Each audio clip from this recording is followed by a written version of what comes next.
কয়েকশো হিন্দু ভাই আসছে আমাদের আলোচনা শুনতে, আলহামদুলিল্লাহ। অনেক বৌদ্ধরা আসে, অনেক খ্রিস্টানরা আসে। এবার সফরেও অনেক হিন্দু ভাইরা আমার সাথে দেখা করেছে, তারা বলেছে হুজুর আমরা আপনার আলোচনা শুনি, আলহামদুলিল্লাহ বলেন। So it's our responsibility to present our religion to our non-Muslim brothers and sisters. আমাদের অমুসলিম ভাই বোনদের কাছে ইসলামের সৌন্দর্য তুলে ধরা এটা আমাদের দায়িত্ব। We all are the ambassador of Islam. আমরা প্রত্যেকে দায়িত্বশীল, আমরা প্রত্যেকে এক একজন ইসলামের অ্যাম্বাসেডর, আলহামদুলিল্লাহ বলেন। এজন্য এমনভাবে দ্য বিউটি অফ ইসলাম, ইসলামের সৌন্দর্য আমাদেরকে ফুটিয়ে তুলতে হবে যাতে করে নন মুসলিমরা শাহাদা পড়ে কালিমা পড়ে মুসলমান হয়ে যায়। অনেক নন মুসলিম ভাই বোন আমাদের হাতে শাহাদা পড়ে কালিমা পড়ে মুসলমান হয়েছে অনেক। সো আমরা যেন ইসলামিক বিউটিটাকে তুলে ধরতে পারি এবং এই যে সম্প্রীতি এটাকে যেন আমরা অটুট রাখতে পারি। আদতে আদতে বাংলাদেশের ইতিহাস বলে আমাদের দেশে কোনো দাঙ্গা নাই, আছে? লালমনিরহাটের ভাইয়ের আওয়াজ করে বলেন আমাদের দেশে হিন্দু মুসলিম দাঙ্গা আছে? আমরা ভাই ভাই, আওয়াজ করে বলুন তো আমরা কি ভাই ভাই। কিন্তু কিছু দুষ্ট লোক আছে, তারা আমাদের সম্পর্কের মধ্যে ফাটল ধরাতে চায়, ঠিক কিনা বলেন? মাঝে মাঝে ঝগড়া লাগাতে চায়। দেখবেন পত্রপত্রিকায় দেখা যায় বিভিন্ন ধর্মীয় উপাসনালয়গুলোতে হামলা চালানো হয়, এগুলো রাজনৈতিক উদ্দেশ্য প্রণোদিত, এগুলোর সাথে ইসলামের কোনো সম্পর্ক নাই। এজন্য এই দুর্বৃত্তদের ব্যাপারে আমাদের সাবধান থাকতে হবে। আমরা সবসময় যেমনি ঐক্যবদ্ধ, ইউনাইটেড, আমরা যদি এরকম ইউনাইটেড থাকি এই সমস্ত দুর্বৃত্তদের কালো হাত ভেঙে দিতে আমাদের 1 ঘন্টাও লাগবে না। চিল্লায় বলো ঠিক কিনা? আমরা সংঘবদ্ধ থাকবো। এই যে আমাদের পিসফুল কোএক্সিস্টেন্স, শান্তিপূর্ণ সহাবস্থান। হিন্দুরা পূজা করে, যেদিন হিন্দুদের পূজা অনুষ্ঠান আমরা ওই দিন তাফসির মাহফিল করি না, ঠিক কিনা বলেন? যেদিন আমাদের তাফসিরুল কোরআনের প্রোগ্রাম ওই দিন আমাদের হিন্দু ভাইরা ডিস্টার্ব করে না, সুবহানাল্লাহ। হিন্দুদের পূজা অনুষ্ঠানে মাদ্রাসার ছাত্র যে পাহারা দেয়, গোটা বিশ্বে এরকম দৃষ্টান্ত নজির বিরল, ঠিক কিনা বলেন? আইন শৃঙ্খলা বাহিনীর পাশাপাশি মাদ্রাসার ছাত্ররা যে সেখানে পাহারা দেয়, গোটা পৃথিবীতে এই দৃষ্টান্ত আপনি পাবেন। মাদ্রাসার ছাত্ররা তারা তো কোরআনের ধারক, তারা হাদিসের ধারক, তারা কেন মন্দির পাহারা দিবে? এই সম্প্রীতিকে ধরে রাখার জন্য, এই সৌহার্দ্যকে ধরে রাখার জন্য, আমাদের পারস্পরিক ভালোবাসাকে অটুট রাখার জন্য। আওয়াজ করে বলতে হবে ঠিক কিনা? এখন বলেন আমাদের এই ভালোবাসা অটুট থাক আমরা চাই কি চাই না? আমরা হিন্দু মুসলিম মিলেমিশে শান্তিপূর্ণ সহাবস্থান, সাম্প্রদায়িক সম্প্রীতি, লালমনিরহাটের ভাইয়ের আওয়াজ করে বলুন এই সাম্প্রদায়িক সম্প্রীতি আমরা চাই কি চাই না? আল্লাহ এই দেশকে তুমি বরকতময় করো, বাংলাদেশকে তুমি শান্তিময় করো। আওয়াজ করে সবাই বলেন আমিন। এই জায়গাটাতে সামান্য একটু আওয়াজ হচ্ছিল, এটাও থেমে গেছে, আলহামদুলিল্লাহ আলহামদুলিল্লাহ। এখন একেবারে everything is in my control, মাশাআল্লাহ। ঠিক আছে, আমি মূল আলোচনায় যাই। প্রিয় ভাইরা, আমি বলেছিলাম আমার আলোচনার বিষয় হচ্ছে শান্তিপূর্ণ সহাবস্থান, সাম্প্রদায়িক সম্প্রীতি। আমরা দেখব ইসলাম আমাদেরকে কি কি দিক নির্দেশনা দেয়। শান্ত হইতে হবে, খরগোশের কানের মতো কান দুটো আমার দিকে করে রাখেন। আমি এখনো উঠে যাব, হাত নাড়ায় লাভ নাই, আমি উঠে যাব। তাকায় থাকো আর কান খাড়া, আওয়াজ হবে না। হ্যাঁ মাশাআল্লাহ মাশাআল্লাহ, ঠিক আছে। আমরা দেখব যে রাসূল সাল্লাল্লাহু আলাইহি ওয়াসাল্লাম এই পিসফুল কোএক্সিস্টেন্সের জন্য আমাদের কি শিখিয়েছেন, কি কি গাইডলাইন দিয়েছেন। আমরা 1 2 3 4 করে এগুলো আপনাদের সাথে শেয়ার করব। আমি আপনাদের খেদমতে সূরাতুল আনআমের 108 নম্বর আয়াত তেলাওয়াত করেছি। এখানে আল্লাহ রাব্বুল ইজ্জা ওয়াল জালাল তিনি ইরশাদ করছেন, ওয়ালা তাসুব্বুল্লাযীনা ইয়াদউনা মিন দুনিল্লাহি ফায়াসুব্বুল্লাহা আদওয়াম বিগাইরি ইলম কাযালিকা যায়্যান্না লিকুল্লি উম্মাতিন আমালাহুম সুম্মা ইলা রাব্বিহিম মারজিউহুম ফায়ুনাব্বিউহুম বিমা কানু ইয়ামালুন। রব্বুল আলামিন বলেন, গোলাম ও আমার ইমানদার বান্দারা শোনো শোনো, ও আমার বিশ্বাসী বান্দারা শোনো শোনো, লা তাসুবুল্লাযীনা ইয়াদউনা মিন দুনিল্লাহ ফায়াসুবুল্লাহা আদওয়াম বিগাইরি ইলম। ও আমার বিশ্বাসী বান্দারা, যারা আল্লাহকে ব্যতি রেখে আল্লাহকে বাদ দিয়ে অন্য উপাস্যকে ডাকে, দেবীর পূজা করে, দেবতাদের পূজা করে, তোমরা খবরদার তাদের গালি দিও না। আওয়াজ করে বলেন, কি দিও না? আল্লাহ বলেন, ও বিশ্বাসীরা শোনো, যারা আল্লাহকে বেছে রেখে দেবীর পূজা করে, অন্য উপাস্যের পূজা করে, তাদেরকে ডাকে, ওই দেবতাদেরকে তোমরা গালি দিও না। যদি ওই দেবতাদেরকে গালি দাও তাহলে ভুলবশত, শত্রুতাবশত তারা তোমাদের রব আল্লাহকে গালি দেবে, ঠিক কিনা? তোমরা যদি তাদের দেবতাদের গালি দাও, ওরা রেগে তোমার আল্লাহরে গালি দিবে, তাহলে আল্লাহরে গালি খাওয়ানোর কারণ হয়ে গেলাম আমি, ঠিক কিনা বলেন?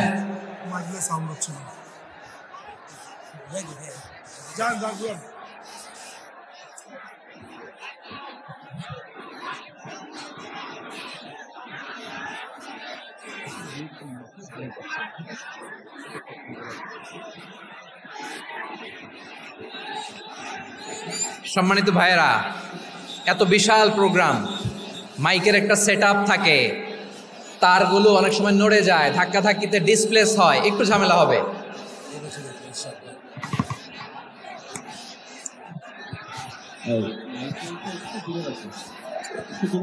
ব্যাস ব্যাস ব্যাস, হ্যাঁ ঠিক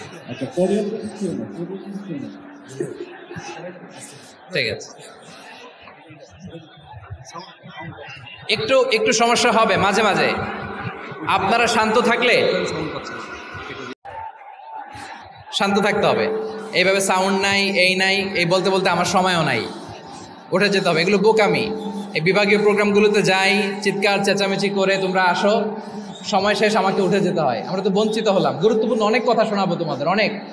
প্রিয় ভাইরা, আপনারা শান্ত হয়ে বসুন, শান্ত হয়ে। রব্বুল আলামিন বলেন, খবরদার বিশ্বাসীরা, আল্লাহ ছাড়া যারা অন্যান্য উপাস্যদেরকে ডাকে, দেবতাদেরকে ডাকে, তাদেরকে তোমরা গালি দিও না। ওই সমস্ত দেবতাদেরকে যদি তোমরা গালি দাও তাহলে তারা আল্লাহকে গালি দিবে, ঠিক কিনা বলেন? আমরা দেবতাদের গালি দিলে ওরা আল্লাহকে গালি দিবে। রব্বুল আলামিন বলেন, খবরদার দেবতাদেরকে গালি দিও না, তাহলে ওরা তোমার রব আল্লাহরে গালি দেবে। প্রতিটি জাতির জন্য তাদের কাজকে আমি আল্লাহ সুশোভিত করে রেখেছি, তারা সবাই একদিন আমার কাছেই ফিরে আসবে। এরপর আমি রব্বুল আলামিন তাদের আমলনামা তাদেরকে জানিয়ে দেব। সুবহানাল্লাহ পড়ে। প্রিয় ভাইয়েরা, আল্লাহ তাআলা বলেছেন, খবরদার গালি দিও না। আদেশটা কার? আওয়াজ করে বলেন তো। হিন্দুদের দেবতা দেবদেবীদেরকে গালি দেওয়া যাবে না।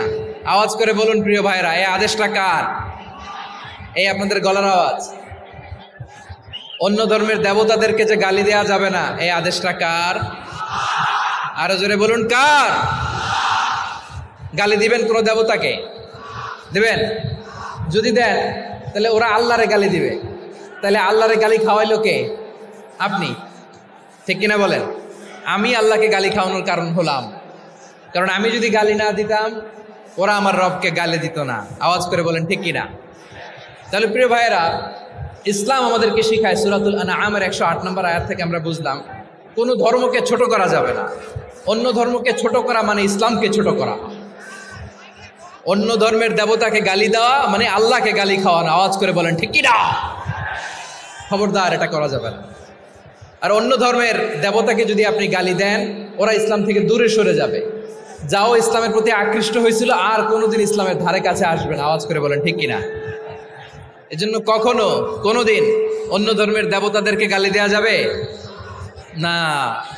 অন্য ধর্মের কোনো দেবতাদেরকে আমরা গালি দিব না, গালি দিব না, বরং ইসলামের beauty, the beauty of Islam, ইসলামের সৌন্দর্যকে আমরা তুলে ধরব।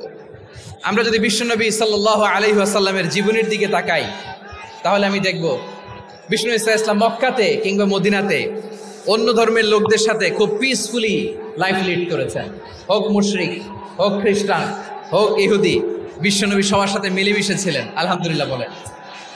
ইসলাম হচ্ছে পিসফুল রিলিজিয়ান। অন্য ধর্মের প্রতি সহনশীলতার সবক ইসলাম আমাদেরকে দেয়। কিন্তু প্রতিটি মুসলিমের এটা মনে রাখতে হবে, আল্লাহর কাছে পছন্দনীয় গ্রহণযোগ্য ধর্ম জীবনাদর্শ একটি, সেটা হচ্ছে ইসলাম। আওয়াজ করে বলেন সেটা কি? লালমনিরহাটের ভাইয়েরা আওয়াজ করে বলুন, আল্লাহর কাছে মনোনীত ধর্ম একটি, সেটা কি? এজন্য রব্বুল আলামিন বলেন, ইন্নাদ-দীনা ইনদাল্লাহিল ইসলাম, আল্লাহর কাছে মনোনীত গ্রহণযোগ্য অ্যাকসেপ্টেড ধর্ম মতাদর্শ একটা, সেটা হলো ইসলাম। ইসলাম ছাড়া অন্য কোনো ধর্ম যদি কেউ তালাশ করে, তার ওই ধর্ম আল্লাহ গ্রহণ করবে না। ওমাই ইয়াবতাগি গায়রাল ইসলামি দীনান ফালাই ইউকবালা মিন ওয়া হুয়া ফিল আখিরাতি মিনাল খাসিরিন। Whoever seek anything except Islam, that won't be accepted from him, and he will be loser in the day of judgment. কিয়ামতের দিন ইসলাম ছাড়া কেউ যদি অন্য কোনো ধর্ম তালাশ করেছে দুনিয়াতে, তার এই মতাদর্শ গ্রহণ করা হবে না, and he will be loser. সে হবে লুজার, ক্ষতিগ্রস্ত। হাই হাই কোম্পানির ম্যানেজার, ওর আমও শেষ, সালাও শেষ। আওয়াজ করে বলেন ঠিক কি না? এজন্য ইসলাম পেয়ে আমরা খুশি না বেজার? প্রত্যেক নামাজ শেষে আমরা আল্লাহরে বলি, আল্লাহ রাদিতু বিল্লাহি রাব্বা ওয়া বিল ইসলামি দীনা ওয়া বি মুহাম্মাদিন নাবিয়ান ওয়া রাসূলা। ও আল্লাহ, তোমারে রব হিসেবে পেয়ে আমরা খুশি। ও আল্লাহ, ইসলামকে ধর্ম হিসেবে পেয়ে আমরা খুশি। বিশ্বনবীকে আমাদের রাসূল পেয়ে আমরা খুশি। ঠিক কিনা বলেন? ইসলাম ছাড়া অন্য কোনো ধর্ম আমরা গ্রহণ করব না। ঠিক কিনা বলেন? আল্লাহর কাছে অ্যাকসেপ্টেড রিলিজিয়ান একটা, সেটা ইসলাম। তো বিশ্বনবী সাল্লাল্লাহু আলাইহি ওয়াসাল্লাম মক্কাতে কিংবা মদিনাতে খুব পিসফুলি এক্সিস্ট করেছেন, যে কোনো ধর্মের সাথে মিলেমিশে চলেছেন। তার প্রমাণ আমরা যদি রাসূল সাল্লাল্লাহু আলাইহি ওয়াসাল্লামের বায়োগ্রাফির দিকে তাকাই, তাহলে দেখব তিনি মুশরিকদের সাথে পিস ট্রিটি করেছেন, শান্তি চুক্তি, পিস ট্রিটি, পিস এগ্রিমেন্ট। আপনারা হুদাইবিয়ার সন্ধির নাম শুনেছেন? আমার লালমনিরহাটের কলিজার টুকরা ভাইয়েরা, হুদাইবিয়ার সন্ধির নাম আপনারা শোনেন নাই? 6ষ্ঠ হিজরিতে বিষ্ণু ঈসা ইসলাম মুশরিকদের সাথে এই ট্রিটি করেছেন, চুক্তি। কাদের সাথে? মুশরিকদের সাথে। আমরা তো মুসলমান বসতে পারি না, আমরা দুই মুসলিম ভাই একসাথে বসে চা খেতে পারি না, গল্প করতে পারি না। বিষ্ণু ঈসা ইসলাম মুশরিকদের সাথে ট্রিটি করেছেন, হুদাইবিয়ার সন্ধি। এই সন্ধির আগে মক্কা থেকে কেউ মদিনায় যেতে পারে না, মদিনা থেকে কেউ মক্কায় যেতে পারে না। কিন্তু এই সন্ধির পরে ট্রাফিক স্বাভাবিক হয়ে গেল। মক্কার লোকেরা মদিনায় আসতে পারে, মদিনার লোকেরা মক্কায় আসতে পারে। এটাকে বলে সুলহে হুদাইবিয়া, the peace agreement of Hudaibiya, শান্তি চুক্তি। আমরা পৃথিবীতে এখন অনেক শান্তি চুক্তির নাম শুনি, এগুলো সব the piece treaty of Hudaibiya থেকে কপি করা। আল্লাহু আকবার। তাহলে বিশ্বনবী সাল্লাল্লাহু আলাইহি সাল্লাম তিনি যে শান্তিপূর্ণ সহাবস্থানে বিশ্বাসী ছিলেন, মুসলমানেরা যে অন্য ধর্মের প্রতি সহনশীল, তার প্রমাণ হচ্ছে এই পিস ট্রিটি। শুধু তাই নয়, মাইকের সাউন্ডটা একটু বাড়ায় দিতে হবে, খুব দুর্বল, একটু মজবুত করতে হবে, আর একটু ক্লিন করতে হবে, আর সবগুলা জায়গায় সাউন্ড যাচ্ছে কিনা একটু ক্রস চেক করতে হবে।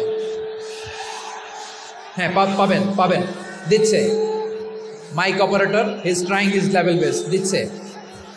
মাইক অপারেটর যিনি আছেন, প্রতিটি জায়গায় প্রতিটি সাউন্ড বক্সে যেন আওয়াজ পাওয়া যায়, একটু ক্রস চেক করেন, সাউন্ডটাকে একটু স্ট্রং করে দেন। হ্যাঁ, ঠিক আছে, মাশাআল্লাহ। এদিকে তাকান, এদিকে। মক্কার পার্ট গেল, পিস এগ্রিমেন্ট করলেন, শান্তি চুক্তি। বিষ্ণু ঈসা ইসলাম মদিনায় যেয়ে কি করলেন? মদিনায় যে বিষ্ণু ঈসা ইসলাম মদিনা চার্টার করলেন, মদিনা সনদ, সাহিফাতুল মদিনা, এটার বলে মদিনা চার্টার।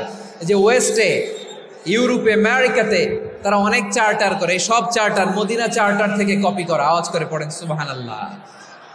বিষ্ণু ঈসা ইসলাম মদিনায় গেলেন, মদিনাতে মুসলিম, মুশরিক, ইয়াহুদি, এই 3 ধর্মের লোক মিলে সব স্টেক হোল্ডার যারা আছে সবাইকে নিয়ে বিষ্ণু ঈসা ইসলাম মদিনা চার্টার করলেন, মদিনা সনদ। পড়েন সুবহানাল্লাহ। শুধু তাই নয়, মক্কাতে বিশ্বনবী পিস এগ্রিমেন্ট করলেন, শান্তি চুক্তি মুশরিকদের সাথে। মদিনাতে যে বিশ্বনবী মদিনা চার্টার করলেন, মদিনা সনদ করলেন ইহুদিদের সাথে। আবার মদিনাতে বিশ্বনবী ইহুদিদের সাথে পিস ডায়ালগ করলেন, ইন্টারফেথ ডায়ালগ করলেন, আন্তধর্মীয় সংলাপ করলেন। যে সংলাপের মূল ভিত্তি ছিল তাওহীদ। মূল ভিত্তি ছিল কি? তাওহীদ। বিশ্বনবী ইহুদিদেরকে ডাকলেন, আহ্বান করলেন, কুল ইয়া আহলাল কিতাবি তাআলাউ ইলা কালিমাতিন সাওয়াইন বাইনানা ওয়া বাইনাকুম আল্লা না'বুদা ইল্লাল্লাহ ওয়া লা নুশরিকা বিহি শাইআন ওয়া লা ইয়াত্তাখিযা বা'দুনা বা'দান আরবাবাম মিন দুনিল্লাহ ফাইন তাওয়াল্লাউ ফাকুলু আশহাদু বিআন্না মুসলিমুন। সুবহানাল্লাহ পড়েন। বিশ্বনবী মদিনার ইহুদিদের ডেকে বললেন, ও ইহুদিরা, শোনো শোনো, আসো এমন একটা আদর্শের প্রশ্নে আমরা একত্রিত হই যে আদর্শের প্রচার তোমাদের নবীরাও করেছে, আমিও করি। যে আদর্শের কথা তোমাদের পবিত্র ধর্মগ্রন্থগুলোতে আছে, আমার কোরআনেও আছে, সেটা হলো তাওহীদ। আমরা এক আল্লাহ ছাড়া কারো ইবাদত করব না, আল্লাহর সাথে কাউরে শরীক করব না, আল্লাহ ছাড়া কাউরে রব মানব না। পড়েন সুবহানাল্লাহ। তাহলে আমার প্রিয় লালমনিরহাটের ভাইরা, মদিনাতে যেয়ে তিনি মদিনা চার্টার করলেন, মদিনা সনদ, পিস ডায়ালগ করলেন, শান্তির সংলাপ, ইন্টারফেথ ডায়ালগ করলেন, আন্তধর্মীয় সংলাপ, যার ভিত্তি ছিল তাওহীদ। সুবহানাল্লাহ পড়েন। তাহলে অন্য ধর্মের প্রতি সব সময় ইসলাম সহনশীল, টলারেন্স। যদি আপনি দেখতে চান ইসলামের নবী বিশ্ব নবীর দিকে তাকান, ঠিক কিনা বলেন? আমরা তো সংখ্যালঘুদের রাইটস প্রোটেক্ট করার জন্য কত আইন বানাই, কত বৈঠক করি, কত সংবাদ সম্মেলন করি। বিষ্ণু সাল্লাল্লাহু আলাইহি ওয়াসাল্লাম সংখ্যালঘুদের রাইটসের ব্যাপারে, অধিকারের ব্যাপারে যে কথা বলেছেন, শুনলে আপনি অবাক হয়ে যাবেন। বিশ্বনবী বলেন, আলা মান যালামা মুআহাদান আও ইনতাকাসাহু আও কাল্লাফাহু ফাওকা তাআতিহি আও কাল্লাফাহু ফাওকা তাকাতিহি আও আখাযা মিনহু শাইআন বিগাইরি তিবি নাফসিন ওয়া আনা হাজিজুহু ইয়াউমাল কিয়ামা। খবরদার, জেনে রেখো, কেউ যদি কোনো সংখ্যালঘুর উপরে অত্যাচার করে, কোনো সংখ্যালঘুর প্রাপ্য থেকে যদি কেউ কাউকে ঠকায়, সংখ্যালঘুর উপর যদি কেউ কষ্ট দেয়, কোনো সংখ্যালঘুর সম্পদ যদি কেউ জোর করে কেড়ে নেয়, আমি কিয়ামতের দিন বিশ্বনবী ওই সংখ্যালঘুর পক্ষে আর ওই মুসলমানদের বিপক্ষে বাদী হয়ে দাঁড়াবো। সুবহানাল্লাহ বলতে পারলেন না? আল্লাহু আকবার। আপনি নামাজি, আপনি মুসল্লি, আপনি হাজী সাহেব, তাহাজ্জুদ পড়তে পড়তে কপালে দাগ ফেলে দিছেন, আপনার প্রতিবেশী হিন্দু, ভাবছেন আমার তো পাওয়ার আছে, ওর জমিটা দখল করি। বিশ্বনবী বলেন, কিয়ামতের দিন ওই হিন্দুর পক্ষে তোর বিরুদ্ধে আমি বাদী হয়ে দাঁড়াবো। পৃথিবীর কোন ধর্মে এরকম স্টেটমেন্ট পাবেন? পাবেন? আপনি ভাবছেন আপনি নামাজ পড়লে হাজী সাহেব কপালে দাগ ফেলাই দিলে আপনি সেলসেলায় জান্নাতে চলে যাবেন না? খবরদার। বিশ্বনবী বলেন, কোন সংখ্যালঘুর উপর যদি কেউ আক্রমণ করে, তার প্রাপ্য তাকে না দিয়ে যদি তাকে ঠকায়, তার উপর জুলুম করে, তার সম্পদ যদি কেড়ে নেয়, আমি নবী, তুমি মুসলিম হইতে পারো, মুসল্লি হইতে পারো, তার পক্ষে তোমার বিপক্ষে আল্লাহর দরবারে বাদী হয়ে দাঁড়াবো। আচ্ছা লালমনিরহাটের ভাইরা, কথা বুঝতে পারলে আওয়াজ করে উত্তর দেন। বিশ্বনবী যদি কারো বিপক্ষে দাঁড়ায় কিয়ামতের দিন, আই রিপিট, আমি আবারও বলছি, বিশ্বনবী যদি কিয়ামতের দিন কারো বিপক্ষে দাঁড়ায়, ও তো সেলসেলায়া জান্নাতি, তাই না? জান্নাতিরা, যে নবীর সুপারিশ ছাড়া জান্নাতের গেটও দেখা যাবে না, ওই নবী যদি বলে তোর বিপক্ষে আমি বাদী হয়ে দাঁড়াবো, ওই জান্নাতে আর ঢোকার কোনো সুযোগ আমাদের থাকবে? এখানেই শেষ না আমার প্রিয় লালমনিরহাটের ভাইয়েরা, এখানেই শেষ নয়। বিশ্বনবী বলেন, মান কাতালা মুআহাদান, বুখারীর বর্ণনা, মান কাতালা মুআহাদান লাম ইয়ারাহ রাইহাতাল জান্নাহ। কেউ যদি, কোনো মুসলিম যদি অন্যায়ভাবে কোনো সংখ্যালঘুকে হত্যা করে, কোনো হিন্দুকে হত্যা করে, কোনো বৌদ্ধরে হত্যা করে, অন্যায়ভাবে কোনো মুসলিম যদি কোনো সংখ্যালঘুরে হত্যা করে, জান্নাতে যাওয়া তো দূরের কথা, ওই মুসলিম জান্নাতের ঘ্রাণও পাবে না। সহিহ বুখারীর বর্ণনা, মান খাজালা মুআহাদান লাম ইয়ারাহ রাইহাতাল জান্নাহ ওয়া ইন্না রিহাহা লা ইউজাদু মিন মাসিরাতি 40 আমা। যে জান্নাতের ঘ্রাণ 40 বছর দূরের রাস্তা থেকেই পাওয়া যায়। সুবহানাল্লাহ। প্রিয় ভাইরা, এখান থেকে জান্নাতে পৌঁছতে লাগবে 40 বছর। এত দূর। কত বছর? সবাই বলেন কত বছর? এখান থেকে জান্নাতে পৌঁছতে লাগবে 40 বছর। এত দূরে থাকতেই জান্নাতের ঘ্রাণ আপনার নাকে এসে ধাক্কা মারবে। বিষ্ণুই বলেন, যে ব্যক্তি কোনো সংখ্যালঘুকে হত্যা করে জান্নাতের ঘ্রাণ তো পাবেই, জান্নাতে তো ঢুকতে পারবেই না, জান্নাতের ঘ্রাণও তার নাকে লাগবে না। পড়েন না আউযুবিল্লাহ। তাহলে সংখ্যালঘুদের ব্যাপারে ইসলামে অধিকার দেয়া আছে না নাই? লালমনিরহাটের ভাইয়ের আওয়াজ করে বলেন, আমার সংখ্যালঘু হিন্দু ভাইদের রাইটস, অধিকার আমাদের ইসলামে প্রোটেক্টেড আছে না নাই? এখানেই শেষ না। বিষ্ণু ইসলাম আপনার অমুসলিম প্রতিবেশীর সাথে ভালো আচরণ করতে বলেছে। আমাদের হয় না এটা মুসলিম পাড়া, ওটা বৌদ্ধ পাড়া, হয় না? অনেক সময় হয় না এটা আমাদের মুসলিম পাড়া, ওইটা হিন্দু পাড়া, এরকম আছে না নাই? লালমনিরহাটে নাই না?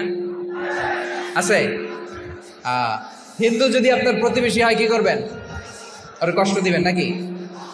কেন? ও তো হিন্দু, ও তো আমার আল্লাহরে ডাকে না, ওরে কষ্ট দিলে যায় যাবে না? খবরদার। বিষ্ণু ইসলাম বলেন, মান কানা ইউমিনু বিল্লাহ ওয়াল ইয়াউমিল আখির ফালিউকরিম জারা। যে আল্লাহ বিশ্বাস করে আর আখিরাতে বিশ্বাস করে সেজন্য প্রতিবেশীর সাথে ভালো আচরণ করে।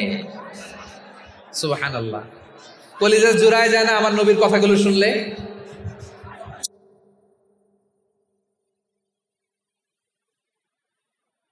এখানে বলছে মুসলিম প্রতিবেশী বলছে, নামাজি প্রতিবেশী বলছে, আল্লাহওয়ালা প্রতিবেশী বলছে না। প্রতিবেশী আস্তিক হোক নাস্তিক হোক, প্রতিবেশী মুমিন হোক মুশরিক হোক, প্রতিবেশী হইলেই তার সাথে ভালো আচরণের দরকার আছে না নাই?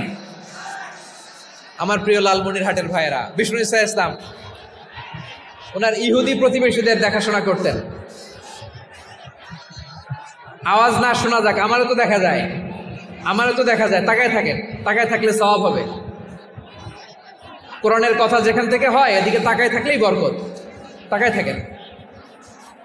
জি জি, মাইক, আমি তো আর মাইক ঠিক করতে আসি না এদিকে, এই মাইক ঠিক করবো ওই মাইক ঠিক করবো, ওদিকে পাইলট বলবে হুজুর চলে আসেন। জি বসুন বসুন, মাশাআল্লাহ। হ্যাঁ খুব শান্ত, ঠিক আছে। পুলিশ ভাইরা না খেয়ে দিনরাত আপনারা যাতে সুশৃঙ্খল একটা প্রোগ্রাম উপহার পান এটাই চেষ্টা করতেছে, আপনাদেরকে কষ্ট দিতে আসে নাই, একটু একটু সহযোগিতা করেন। জি মাশাআল্লাহ। হ্যাঁ ঠিক আছে। আমার প্রিয় ভাইরা, প্রতিবেশী আস্তিক হোক নাস্তিক হোক, মুসলিম হোক হিন্দু হোক, তার সাথে ভালো আচরণ করতে হবে। বিষ্ণু ইসলাম ওনার ইহুদি প্রতিবেশীর বাসায় যেতেন। কোন প্রতিবেশী? ইহুদি। আওয়াজ করে বলেন কোন প্রতিবেশী? ইহুদি।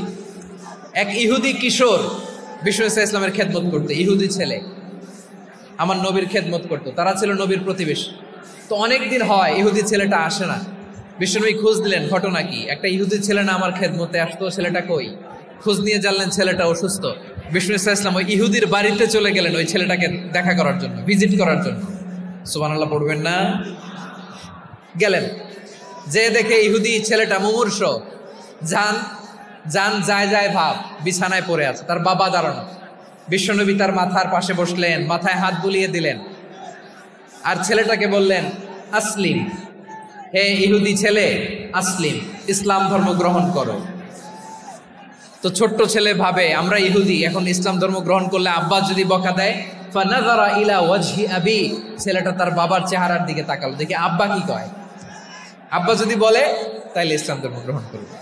ইহুদি ছেলেটা তার বাবার দিকে যখন তাকালো, ওর বাবা বলে আতি আবুল কাসিম, আবুল কাসিম যা বলে তাই করো। আবুল কাসিম হচ্ছে বিষ্ণু ইসলামের একটা কুনিয়াত, উপনাম। আমার রাসূলের বড় ছেলের নাম ছিল কাসেম। যেমন দেখবেন আমাদের এলাকায় কারো ছেলের বড় ছেলের নাম যদি হয় আব্দুল্লাহ, এরা আব্দুল্লাহর বাপ বলে ডাকে। কারো বড় মেয়ের নাম যদি হয় ফাতেমা, এরা কি ডাকে? ফাতেমার বাপ বলে না? তো বিষ্ণু ইসলামের বড় ছেলের নাম ছিল কাসেম। ইহুদি বাবা বলল আতি আবুল কাসেম, আবুল কাসেম যা বলে তাই শোনো, মানে মোহাম্মদ যা বলে তাই শোনো। এই কথা শুনে ছেলে সাহস পাইছে, ছেলে আবার পড়তে আরম্ভ করলো, আশহাদু আল্লাহ ইলাহা ইল্লাল্লাহ ওয়া আশহাদু আন্না মুহাম্মাদার রাসূলুল্লাহ, পড়েন আল্লাহু আকবার। বিশ্বনবীর আহ্বান শুনে ওই আহ্বানে সাড়া দিয়ে ইহুদি ছেলে শাহাদা পড়ে মুসলমান হয়ে গেল। তার হৃদয়টারে ঈমানের নূর দিয়ে আলোকিত করে দিল কে? প্রিয় ভাইরা, এবার রাসূল সাল্লাল্লাহু আলাইহি ওয়াসাল্লাম বের হয়ে আসলেন ঘর থেকে, আর বললেন আলহামদুলিল্লাহিল্লাযী আনকাযাহু মিনান নার।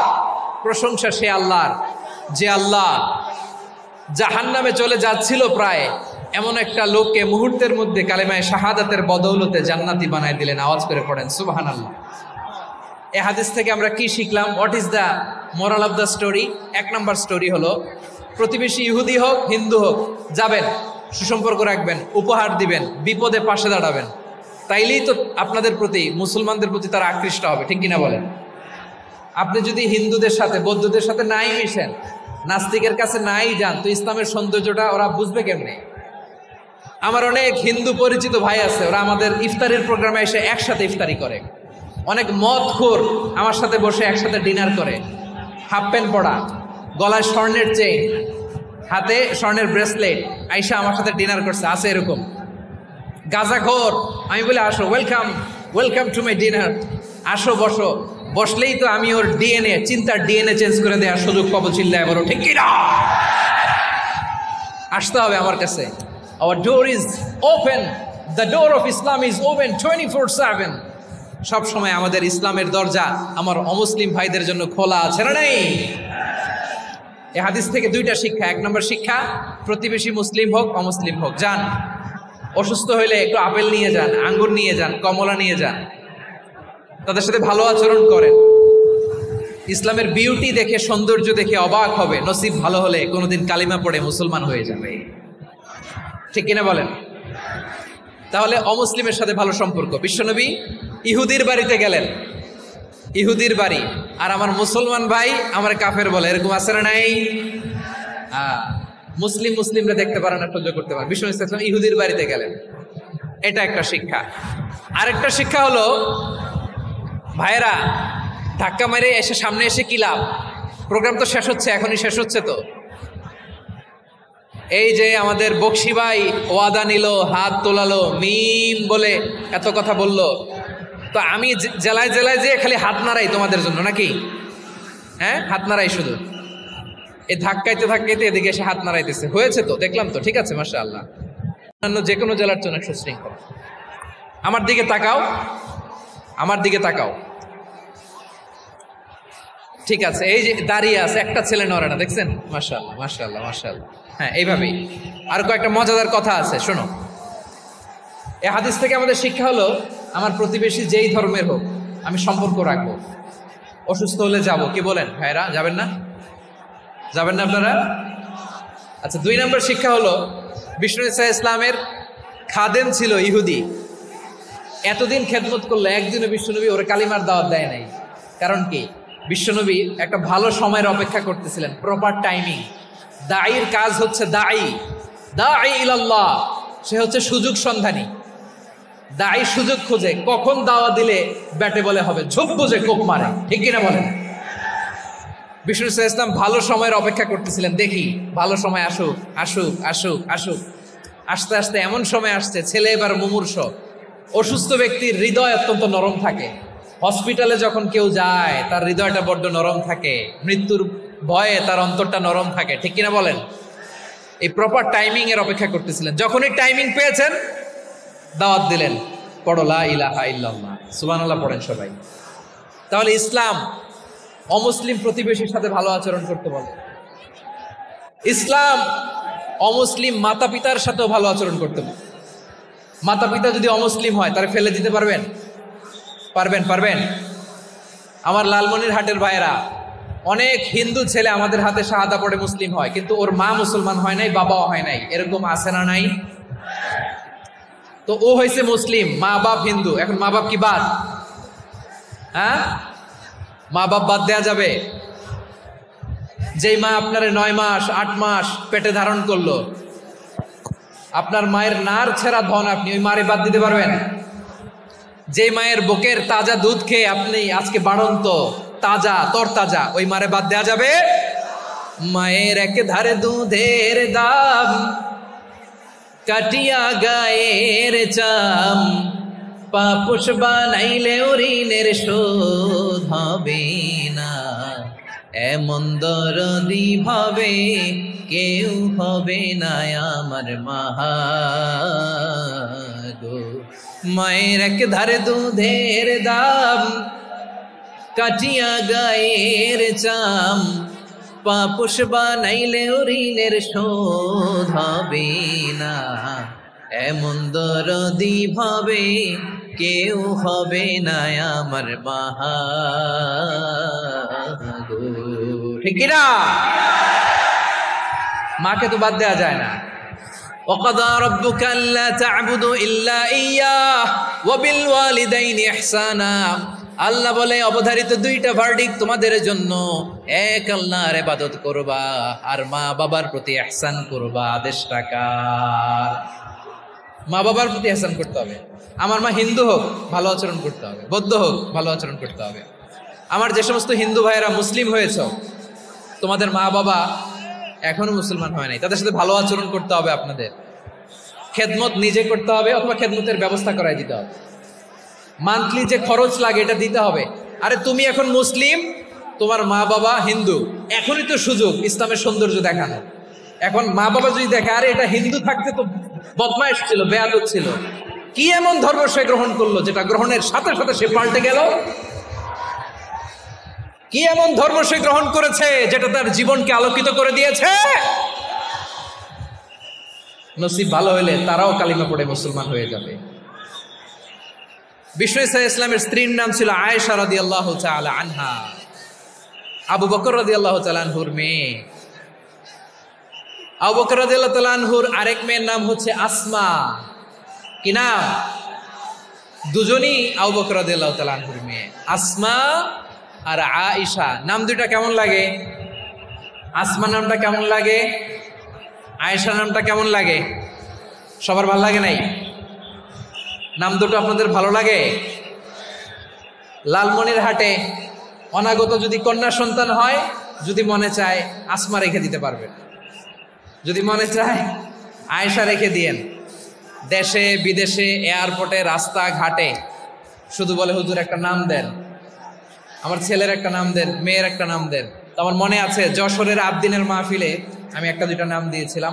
আজকে লালমনির হাটের এই প্রোগ্রামে কন্যা সন্তান যদি হয় দুটা নাম দিলাম, আসমা কিংবা আয়েশা। ইনশাআল্লাহ পড়েন। দুজন বোন, এক মায়ের না, বাবা এক মা দুইজন। আয়েশা রাদিয়াল্লাহু তাআলা আনহার মায়ের নাম উম্মে রুমান, আর আসমা রাদিয়াল্লাহু তাআলা আনহার মায়ের নাম কুতাইলা বিনতে আব্দুল উজ্জা। আবু বকর রাদিয়াল্লাহু তাআলা আনহু 4টা বিয়ে করেছেন। তো একই ঘটনা ঘটেছে এই ফ্যামিলিতে। আসমা ইসলাম ধর্ম গ্রহণ করে মুসলিমা, কিন্তু তার মা কুতাইলা মুশরিকা। আই রিপিট, বোঝার জন্য আমি আবারও বলি, আসমা রাদিয়াল্লাহু তাআলা আনহা মুসলিমা, আর আসমার মা কুতাইলা, আওয়াজ করে বুঝে থাকলে বলেন, আসমার মা মুশরিকা। তার মানে মেয়ে মুসলিম, মা অমুসলিম, ভেজাল আছে না নাই? কিন্তু কুতাইলা আর ধৈর্য ধারণ করতে পারে না। নার ছেড়া ধন, কলিজার টুকরা ধন, কলিজার টুকরা সন্তান। আসমারে দেখতে বড্ড মন চায়।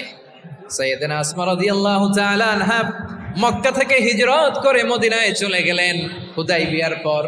যখন মক্কা মদিনার ট্রাফিক স্বাভাবিক হলো, মক্কার লোক মদিনায় যায়, মদিনার লোক মক্কায় আসে। কুতাইলা কলিজার টুকরা সন্তান আসমারে দেখার জন্য কিছু উপহার নিয়ে বিশাল মরুপথ পাড়ি দিয়ে মক্কা থেকে মদিনায় যায়। সুবহানাল্লাহ বলেন। এখন মা আসছে মেয়ের সাথে দেখা করতে, মেয়ে তো আর দেখা দেয় না। মেয়ে ভাবছে আমার মা তো মুশরিকা, অপবিত্রা, তার সাথে কি দেখা দেয়া যাবে? বিশ্বনবীর দরবারে চলে গেলেন। সুবহানাল্লাহ বলেন। কি সৌভাগ্যবান ছিল তারা, মাসলা জানার দরকার হলেই নবীর দরবারে চলে যেত। ঘরে বউয়ের সাথে ঝগড়া হলে নবীর দরবারে চলে যেত। অনেক সাহাবী বলে আমার পেটে ক্ষুধা লাগলো আমি নবীর কাছে চলে যেতাম, কারণ নবীর চেহারার দিকে তাকালেই আমার পেটের ক্ষুধা মিটে যেত। সাইয়েদনা আসমা রাদিয়াল্লাহু তাআলা আনহা বিশ্বনবীর কাছে চলে গেলেন, যে বললেন ইয়া রাসূলুল্লাহ ইয়া হাবিবাল্লাহ ইন্না উম্মি কাদিমাতুন ইলাইয়া ওয়া হিয়া রাগিবা। আমার মা মক্কা থেকে অনেক দূর মরুর পথ পাড়ি দিয়ে উপহার সামগ্রী নিয়ে মদিনায় আমার সাথে দেখা করতে এসেছে গো নবী। আমার জানতে বড্ড ইচ্ছে হয় আমি আমার মুশরিকা মায়ের সাথে একটু দেখা করতে পারবো কিনা।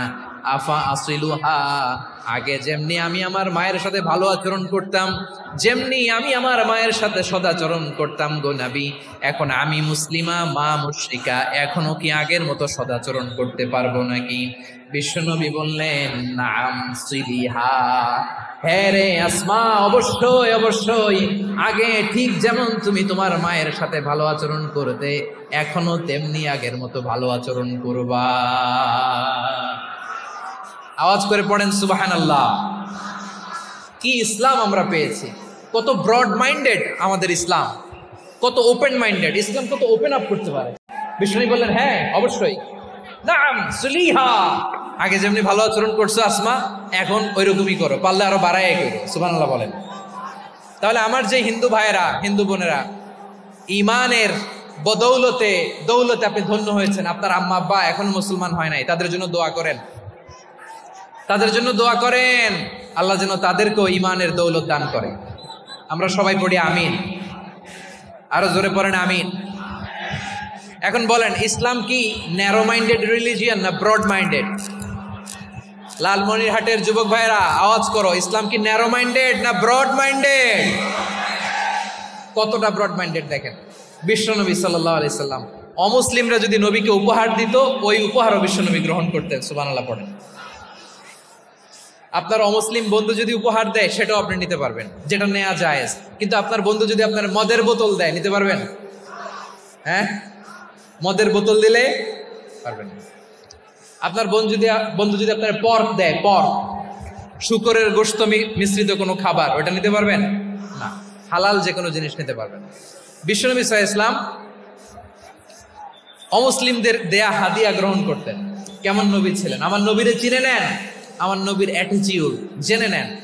বিশ্বনবী সাল্লাল্লাহু আলাইহি ওয়াসাল্লাম যখন কোনো জনপদে যেতেন, 3টা অপশন নিয়ে যেতেন। প্রিয় ভাইয়ের আওয়াজ করে বলতে হবে, কোন জনপদে গেলে আমার নবীর অপশন থাকতো কয়টা? আমার মতো 3 আঙ্গুল উঁচু করে দেখান আর বলুন, আমার নবী কোন জনপদে গেলে কয়টা অপশন নিয়ে যেতেন? 1 নাম্বার অপশন আসলিম তাসলাম। নতুন এলাকায় গেলে বলতেন আসলিম তাসলাম, ইসলাম ধর্ম গ্রহণ করো, শান্তিতে থাকবা, আমার ভাই হয়ে যাবো, আমরা ভাই ভাই, ইসলাম মানো, আমরা ভাই ভাই। অপশন নাম্বার কত? 1। যদি বলে না ইসলাম মানবো না, ওকে, অপশন নাম্বার 2, মুসলিম হওয়ার দরকার নাই, লা ইকরাহা ফিদ্দিন, ইসলামে কোনো বাড়াবাড়ি নাই। খ্রিস্টান আছো থাকো, বৌদ্ধ আছো থাকো, ইহুদি থাকতে চাও থাকো, কিন্তু আমরা যেহেতু রিজিওনাল সুপার পাওয়ার, আমাদের আন্ডারে থাকো, ট্যাক্স দিয়া থাকো, এটার বলে জিজিয়া। আলেম যারা আছেন বুঝবেন, এটার আরবিতে কি বলে? জিজিয়া। You pay us the tax, we will give you the security. তোমরা ট্যাক্স দিবা, আমরা সিকিউরিটি দিব, আমাদের আওতায় থাকবা, কেউ তোমাদেরকে আক্রমণ করতে পারবে না, আমরা নিরাপত্তা দিব। সুবহানাল্লাহ বলেন। এটা অপশন নাম্বার কত? আচ্ছা, বুঝে থাকলে বলেন, 1 নাম্বার অপশন কি ছিল? ইসলাম। ইসলাম মানো, শান্তিতে থাকবা, ভাই ভাই, আমরা ভাই ভাই। অপশন নাম্বার 2, ট্যাক্স দাও, আমরা নিরাপত্তা দিব, মুসলিম হওয়া লাগবে না। এখন 1 নাম্বারও মানে না, 2 নাম্বারও মানে না, মুসলিম হবো না, ভালো, খ্রিস্টান থাকো, ট্যাক্স দাও, আমরা সিকিউরিটি দিব না, এটাও মানি না। বিষ্ণু বলেন, তাহলে তলোয়ার আমাদের আর তোমাদের মাঝে ফয়সালা করবে, মুসলিমও হবে না, ট্যাক্স দিবা, নিরাপত্তা দিব, আমরা সুপার পাওয়ার, আমাদের আন্ডারে থাকবে, এইটাও না। তাহলে তোমাদেরকে তো আমরা বিশ্বাস করতে পারি না, কখন না কখন বিশ্বাসঘাতকতা করো, কার সাথে মিলে হাত মিলাও, তলোয়ার আমাদের মাঝে ফয়সালা করবে। তখন তিনি জেহাদের সশস্ত্র সংগ্রামের ঘোষণা দিতেন। সুবহানাল্লাহ পড়েন। দেখেন, পশ্চিমারা জেহাদকে এইভাবে চিত্রায়িত করে না। ওরা জেহাদ বলতে বুঝায় তলোয়ার, হাত কাটো, গলা কাটো না। জেহাদ সশস্ত্র সংগ্রাম 3 নম্বরে।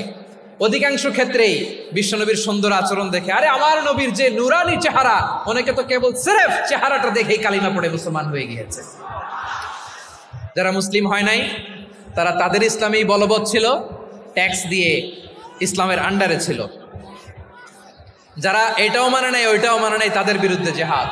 বিষ্ণু ইসলাম 7ম হিজরিতে যখন খায়বার বিজয়ের পরে ইসলাম রিজিওনাল সুপার পাওয়ার হিসেবে আত্মপ্রকাশ করলো, বিশ্বনবী চিঠি লিখলেন অন্যান্য সুপার পাওয়ারের কাছে, রাষ্ট্রীয় চিঠি লেখে এক রাষ্ট্রপ্রধান আরেক রাষ্ট্রপ্রধানের কাছে, ঠিক কিনা বলেন? জানেন না আপনারা? এই যে 24-এর ছাত্র নাগরিক অভ্যুত্থানে, এই অভ্যুত্থান যখন শুরু হয় আমি তখন সাউথ আফ্রিকাতে একটা স্ট্যাটাস দিয়েছিলাম, কোটা নয় গোটা দেশ সংস্কার করা লাগবে। শুধু বাংলাদেশ নয়, সারা বিশ্বের বাংলা ভাষাভাষী লোকেরা এই আন্দোলনের সাথে সমর্থন তারা করেছে, এটাকে সাপোর্ট করেছে, তারা সমর্থন দিয়েছে। আমাদের ইউনাইটেড আরব আমিরাতের বাংলাদেশি ভাইয়েরা তারা সেখানে রাস্তায় নেমে এসেছিল, জানেন? ওইখানে ডেমনস্ট্রেশন করা যায় না, সেখানকার সরকার তাদেরকে যাবজ্জীবন দিয়েছিল। তখন আমাদের এই যে প্রধান উপদেষ্টা ডক্টর মোহাম্মদ ইউনূস সরাসরি G2G বলে, এটারে G2G, government to government, G2G, উনি চিঠি লিখলেন যে তাদেরকে, ইউর হাইনেস, হে সম্মানিত আমির, আপনি আমার এই চিঠির কারণে আমার সম্মানে এই 53 জন বাংলাদেশিকে মাফ করে দেন। এই চিঠির বদৌলতে বেকসুর খালাস পেয়ে গিয়েছিল আমাদের ভাইরা, জানেন না এই ঘটনা আপনারা? তাহলে গভর্নমেন্ট টু গভর্নমেন্ট চিঠি দেওয়া হয়। 7ম হিজরিতে বিষ্ণু ইসলাম সব সুপার পাওয়ারের কাছে চিঠি দিলেন, রোমান সম্রাটের কাছে, পারস্য অধিপতির কাছে, মিশরের অধিপতির কাছে, সবার কাছে চিঠি লিখলেন। চিঠির ভাষা ছিল এরকম, মিন মুহাম্মাদিন রাসূলিল্লাহ ইলা মুকাওকিস আযীমিল কিবত, মুহাম্মদ রাসূলুল্লাহর পক্ষ থেকে মিশরের বাদশার কাছে, আসলিম তাসলাম, ইসলাম মানো শান্তিতে থাকবা, সালামুন আলা মান ইত্তাবাআল হুদা, শান্তি তার জন্য যে হেদায়েতের অনুসরণ করে। সুবহানাল্লাহ পড়েন। তো এই চিঠি অনেকে ভালোভাবে রিসিভ করেছে, অনেকে এই চিঠি পাওয়ার পরে নবীর কাছে আবার ইন রিটার্ন উপহার পাঠিয়েছে। কি পাঠিয়েছে? উপহার।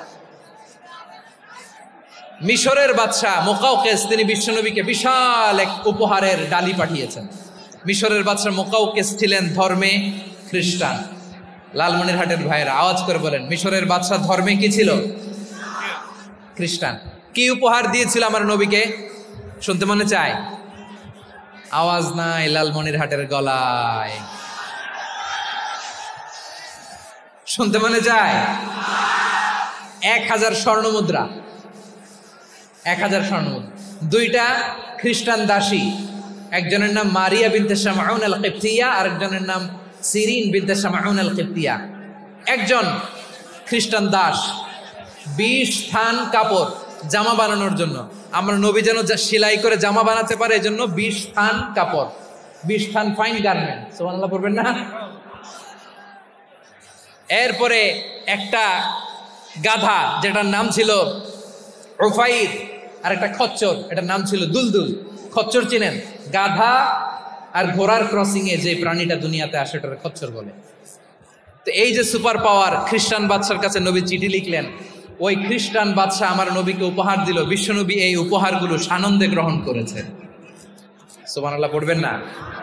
তাহলে অমুসলিম কেউ যদি আপনাকে উপহার দেয়, হালাল উপহার হলে আপনি গ্রহণ করতে পারবেন। অনুরূপভাবে পারস্যের বাদশাহ রোম সম্রাট বিশ্বনবীকে উপহার পাঠিয়েছেন, আমার নবী সবগুলো উপহার গিফট গ্রহণ করেছেন। সুবহানাল্লাহ বলেন।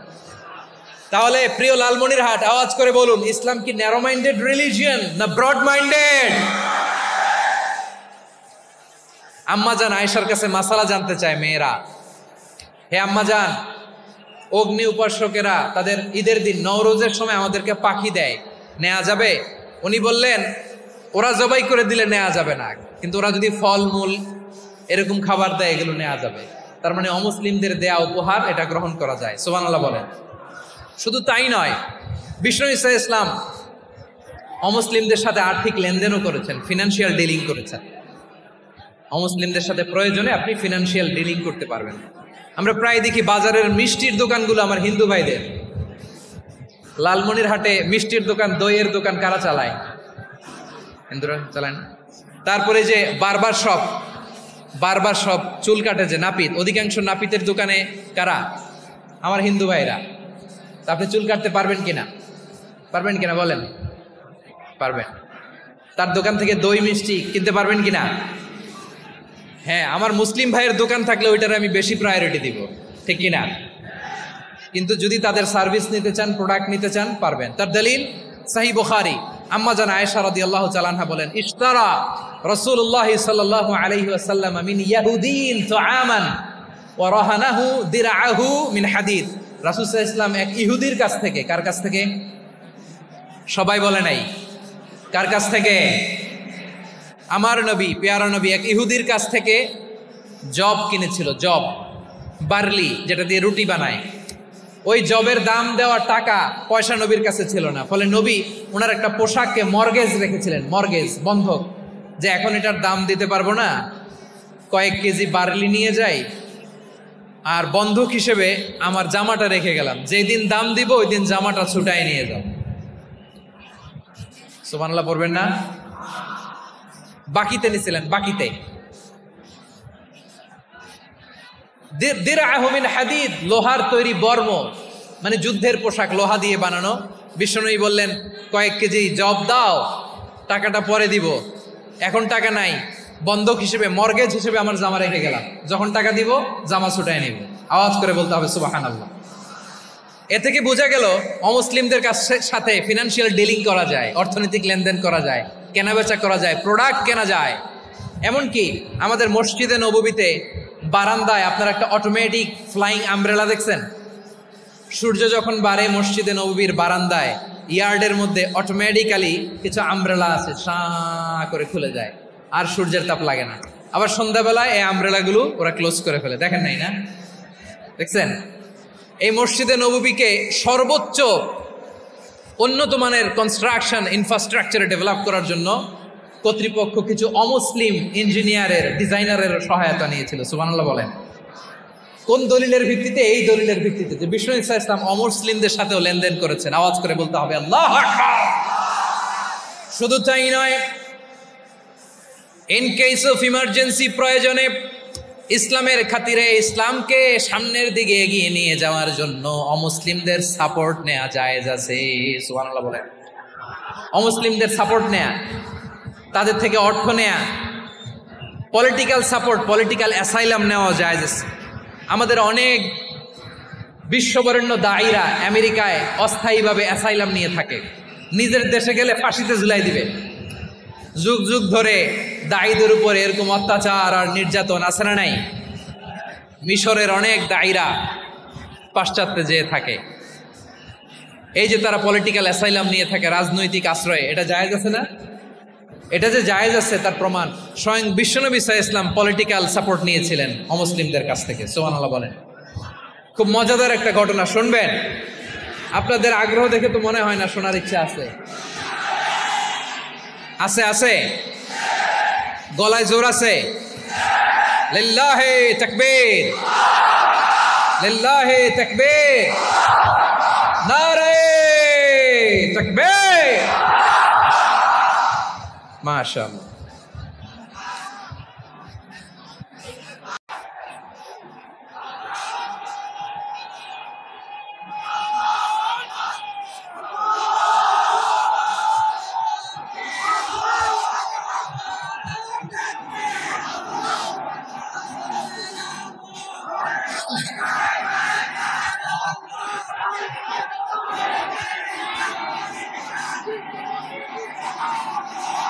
মাশাআল্লাহ, মাশাআল্লাহ। থামুন, থামুন আমার ভাইয়েরা। বিশ্বনবীর বয়স তখন প্রায় 51 বছর। কত বছর? বিশ্বনবীর সবচেয়ে কাছের মানুষ খাদিজা রাদিয়াল্লাহু তাআলা আনহা ইন্তেকাল করেছেন। বিশ্বনবী বড্ড কষ্ট পেলেন, হৃদয়টা ভেঙে খান খান। যিনি ঘরের ভেতরে বিশ্বনবীকে সান্ত্বনা দিতেন, ভালোবাসা দিতেন, বাইরে গেলে কুরাইশরা বকাঝকা করে, অত্যাচার করে, কিন্তু আম্মা জান খাদিজা রাদিয়াল্লাহু তাআলা আনহা ঘরটারে এমন শান্তির নীড় বানায় রেখেছেন, এই ঘরের ভিতরে ঢুকলে বিশ্বনবীর কলিজাটা ঠান্ডা হয়ে যেত। এজন্য রব্বুল আলামিন বলেন, খাদিজা, ও আমার বান্দি খাদিজা, জান্নাতে এমন স্পেশাল একটা ঘর আমি তোমার জন্য রেডি করে রেখেছি। ওই ঘরের মধ্যে কোনো আওয়াজ নাই, ওই ঘরের মধ্যে কোনো নয়েজ নাই, ওই ঘরে কোনো বিশৃঙ্খলা নাই। কারণ মক্কার জমিনে আমার নবী কুরাইশদের বিশৃঙ্খলা, নয়েজ আর ঝামেলাগুলোকে উপেক্ষা করে যখন তোমার ঘরের ভিতরে ঢুকতো, ঘরটারে তুমি শান্তির নীর, ঠান্ডা, নীরব, নিস্তব্ধ, নিঝুম আর শান্তির নীর বানিয়ে রেখেছো। এজন্য জান্নাতে স্পেশাল একটা শান্তির নীর আমি তোমারে উপহার দেব। ওই প্রিয়তমা স্ত্রী খাদিজা ইন্তেকাল করলেন, বিশ্বনবীর হৃদয় ভেঙে খান খান। আবার ওনার চাচা আবু তালেব ইন্তেকাল করলেন, যিনি পলিটিক্যাল শেল্টার দিতেন নবীকে। কে দিতেন? আবু তালেবের ভয়ে, বিশ্বনবীর এই চাচার ভয়ে কোনো মুশরিক নবীর গায়ে হাত দেওয়ার সাহস পায় নাই। এখন স্ত্রীও নাই, চাচাও নাই, নবীকে আশ্রয় দেওয়ার কেউ নাই, নবীর চারদিকে অন্ধকার। নবী এখন কই যাবেন? আমার পেয়ারা নবী নতুন স্টেশন খুঁজতেছেন, নতুন দাওয়াতি প্ল্যাটফর্ম খুঁজতেছেন। তিনি যায়েদ বিন হারেসা রাদিয়াল্লাহু তাআলা আনহুকে নিয়ে মক্কার পাশের একটা নেইবরিং সিটি তায়েফে চলে গেলেন। কোথায় চলে গেলেন? লালমনিরহাটের ভাইয়ের আওয়াজ করে বলেন, কোথায় গেলেন? তায়েফে চলে গেলেন দিনের দাওয়াত দেওয়ার জন্য। কি দেওয়ার জন্য? নাকি জমি কিনতে গেছিলেন? জমি কিনতে, দুনিয়ার যশ খ্যাতির জন্য, নিজের কোনো লাভের জন্য? তায়েফবাসীদেরকে জাহান্নামের আগুন থেকে বাঁচানোর জন্য। আওয়াজ করে বলতে হবে, ঠিক কিনা? বিশ্বনবী বিশাল মরুপথ, পাহাড়ি পথ পাড়ি দিয়ে তায়েফের মরুজমিনে গেলেন কোরআনের দাওয়াত নিয়ে, ইমানের দাওয়াত নিয়ে। কিন্তু তায়েফের লোকেরা বিশ্বনবীর দাওয়াতকে শুধু প্রত্যাখ্যান করেই থামে নাই, তারা বিশ্বনবীর সাথে অত্যন্ত খারাপ আচরণ করেছে। বিশ্বনবীকে শারীরিকভাবে হেনস্থা করেছে, আমার নবীকে শারীরিকভাবে অত্যাচার করেছে, আমার পেয়ারা নবীর গায়ে পাথর মেরেছে, বিশ্বনবীর গা বেয়ে ঝরঝর করে রক্ত ঝরেছে, নবী জামিনের মধ্যে লুটিয়ে পড়েছেন, আবার মেরেছে, আবার নবী হাঁটতে শুরু করলেন, পেছন থেকে আবার মেরেছে, আবার নবী রক্তাক্ত হয়ে জামিনের মধ্যে লুটিয়ে পড়লেন, আবার মেরেছে। বিশ্বনবীর মতো এত সুশ্রী মানব, বিশ্বনবীর মতো এত শুভ্র মানব, বিশ্বনবীর মতো এমন চমৎকার দেহাবয়ব দিয়ে রব্বুল আলামিন কাউকে বানান নাই। এরকম চমৎকার মানুষটাকে তারা তায়েফের ওই জমিনে রক্তাক্ত করেছে। বিশ্বনবী দুনিয়ার কোনো স্বার্থের জন্য সেখানে যান নাই, নিজের কোনো লাভের জন্য, প্রাপ্তির জন্য যান নাই, তায়েফবাসীদের জাহান্নামের আগুন থেকে বাঁচাতে গিয়েছে। ঠিক কিনা বলেন? খেয়ে না খেয়ে দিন প্রচারের কাজে নিজেকে দিয়েছ বিলিয়ে, তায়েফের কাফিরেরা চিনল না সে আলো, দুষ্ট ছেলেদের পিছু দিল লেলিয়ে, পাথরের আঘাতে ক্ষত বিক্ষত হয়ে সারা শরীর থেকে রক্ত ঝরে। হে রাসূল তোমাকে ভুলি আমি কেমন করে, হে রাসূল তোমাকে ভুলি আমি কেমন করে। পারেন না আপনারা? ধরুন আমার সাথে, হাজার ব্যথা বেদনার পরে ফিরে আসনি তুমি আপন ঘরে, দিনের আলো তুমি ছড়িয়ে দিতে চলে গেলে মদিনায় মক্কা ছেড়ে। হে রাসূল তোমাকে ভুলি আমি কেমন করে, হে রাসূল তোমাকে ভুলি আমি কেমন করে। ঠিক কিনা বলে? প্রিয় ভাইরা, তায়েফের ছেলেরা নবীকে রক্তাক্ত করলো। আমার নবী কই যাবে? কই যাবে? মক্কায় জায়গা নাই, তায়েফে জায়গা নাই। তায়েফ থেকে ভারাক্রান্ত মন নিয়ে আমার নবী মক্কায় ফিরে আসলেন। বিশ্ব নবী মক্কায় ঢুকতে পারেন না। মক্কার মরুভূমির দিকে তাকিয়ে, উপত্যকার দিকে তাকিয়ে বিশ্বনবী ধা ধা করে কাঁদেন, ঝরঝর করে নবীর চেহারা মোবারক থেকে চোখের পানিগুলো বেয়ে বেয়ে পড়ে। আমার জন্মস্থান, আমার শৈশব, কৈশোর, যৌবন কেটেছে এই মক্কায়, আমার এলাকায় আমি ঢুকতে পারি না। বিশ্বনবী মক্কার অনতি দূরে দাঁড়িয়ে যায়েদকে পাঠালেন, যায়েদ যাও দেখো কেউ আমাকে সাপোর্ট করার মতো আছে কিনা, যাও অমুকের কাছে যাও। সাইয়েদনা যায়েদ গেলেন, তারাও প্রত্যাখ্যান করে ফিরিয়ে দেয়। বিশ্বনবী বললেন যাও অমুক লোকের কাছে যাও, তিনিও প্রত্যাখ্যান করে ফিরিয়ে দিলেন। কেউ বিশ্বনবীকে আশ্রয় দিতে রাজি হয় না। নিজ জন্মভূমিতে বিতাড়িত বিশ্বনবী, সর্বশেষ বিশ্বনবী বললেন যাও মুতঈম ইবনে আদির ঘরে যাও। মুতঈম ইবনে আদি মুশরিক, তার কাছে যাও। গেলেন, মুতঈম ইবনে আদি রাজি হয়ে গেল। সুবহানাল্লাহ বলেন। দেখেন অনেক বিপদের সময়ও আমি নিজে সাক্ষী, সামাজিকভাবে রাজনৈতিকভাবে কত ঝঞ্ঝা, কত ষড়যন্ত্র, কত কনস্পাইরেসি পাড়ি দিয়ে আমাদেরকে সামনে এগিয়ে যেতে হয়। এই শত্রুদের ভেতরেও একজনকে দাঁড় করিয়ে দেয় যে আল্লাহর কোরআনের জন্য রেডি হয়ে যায়। করেন সুবহানাল্লাহ। মুতঈম ইবনে আদি, আল্লাহ তার মনকে নরম করে দিলেন। মুতঈম বলে মুহাম্মদ আমি তোমাকে আশ্রয় দিব। তার দুই ছেলেকে পাঠালেন, যাও খোলা তলোয়ার নিয়ে স্কর্ট দিয়ে গার্ড অফ অনার দিয়ে মোহাম্মদকে মক্কায় ঢুকাও আর বলো আমি আমান দেব। আমান কি দিব? আমান মানে সিকিউরিটি, নিরাপত্তা। সিকিউরিটি ছাড়া, আমান দেওয়া ছাড়া কেউ থাকতে পারতো না মক্কায়। দুই ছেলে বিষ্ণু ইসা ইসলামকে নিয়ে আসলো। নবী কাবার চারদিকে তাওয়াফ করলেন, নামাজ পড়লেন। আবু জাহেল, উতবা, শাইবা, ওয়ালিদ ইবনে মুগীরা সবাই দেখে, কেউ কিছু করতে পারে না। কারণ মুতঈম ইবনে আদি ঘোষণা দিয়েছেন আমি মুহাম্মদকে আমান দিয়েছি, মুহাম্মদের গায়ে যেন কেউ স্পর্শ না করে। আওয়াজ করে পড়েন সুবহানাল্লাহ। নবীর এই বিপদকালে মুহূর্তে মুতঈমের হৃদয়টারে নরম করে দিল কে? হাটের ভাইয়েরা বলেন, এই মুতঈম কি মুসলিম ছিল না মুশরিক? সবাই বলতে হবে মুসলিম না মুশরিক? তাহলে মুশরিকের কাছ থেকে নবী পলিটিক্যাল অ্যাসাইলাম, আধুনিক রাষ্ট্রবিজ্ঞানের ভাষায় পলিটিক্যাল অ্যাসাইলাম যেটাকে বলে, রাজনৈতিক আশ্রয়, ওনার আমান বা নিরাপত্তার এই ঘোষণায় তিনি মক্কায় ঢুকলেন। যতদিন নিরাপত্তা ছিল ছিলেন। মুতঈম যখন মারা গেল, বিষ্ণু ইসলাম হিজরত করে মদিনায় চলে গেলেন। সুবহানাল্লাহ। কিন্তু মুতঈম যে বিশ্বনবীর উপকার করছে এটা বিশ্বনবী ভুলে নাই। আমাদের অনেকে আছে উপকার করার পরে আর খেয়াল থাকে না, খাওয়ার পরে গলা দিয়ে নামলে আর খেয়াল থাকে না। এরকম আছে না নাই? আমার নবী ভুলে নাই। বদরের প্রান্তরে 70 জন কাফেরকে যখন বন্দী করে বিশ্বনবীর সামনে হাঁটু গেড়ে দাঁড় করানো হলো, বসানো হলো। 70 জন কাফের। কয়জন? বিশ্বনবী তাদের দিকে তাকিয়ে বললেন, সহিহ বুখারীর বর্ণনা, লাউ কানাল মুতঈম ইবনে আদি হাইয়ান সুম্মা কাল্লামানি হাউলাইন নাতনা লা তারাকতুহুম লাহু। বদরের প্রান্তরে 70 জন বন্দী কাফিরের দিকে তাকিয়ে আমার নবী বললেন, আজকে মুতঈম ইবনে আদি যদি বেঁচে থাকতো আর তোমাদের 70 জনের ব্যাপারে যদি মুতঈম এক বাক্যে একটা সুপারিশ করত, তার সম্মানে আজকে তোদের সবাই আমি মাফ করে দিতাম। নবী চাইলে এখনই এক্সিকিউশন অর্ডার দিতে পারে। তিনি বললেন, আজকে যদি মুতঈম বেঁচে থাকতো আর মুতঈম যদি তোদের জন্য সুপারিশ করতে, এই আবর্জনাগুলোর ব্যাপারে সুপারিশ করতে, আমি মুহূর্তেই তোদেরকে এমনি মাফ করে দিতাম। এবার বলেন, ইসলাম কি ন্যারো মাইন্ডেড না ব্রড মাইন্ডেড? শুধু তাই নয়, যাকে যে সম্মান দেয়ার আমার নবী দিতেন, হোক আস্তিক হোক নাস্তিক, হোক মুসলিম হোক অমুসলিম। বিষ্ণু ইসলাম যখন রোমান সম্রাটের কাছে চিঠি লিখেছেন, আমার প্রিয় লালমনিরহাটের ভাইরা, অল্প কয়েক মিনিট কয়েকটা জরুরি কথা বলবো। এদিকে তাকান, এদিকে তাকান।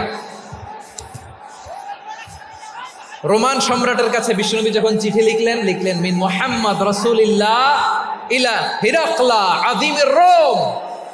মুহাম্মদের পক্ষ থেকে হিরাক্লিয়াসের কাছে, যিনি হচ্ছেন আযীমির রোম। এটা নবী নিজ থেকে বানায় লিখছেন অতিরিক্ত সম্মান দিয়ে। কোন রাষ্ট্রপ্রধান যখন আসে তাদেরকে আমরা কি বলি জানেন?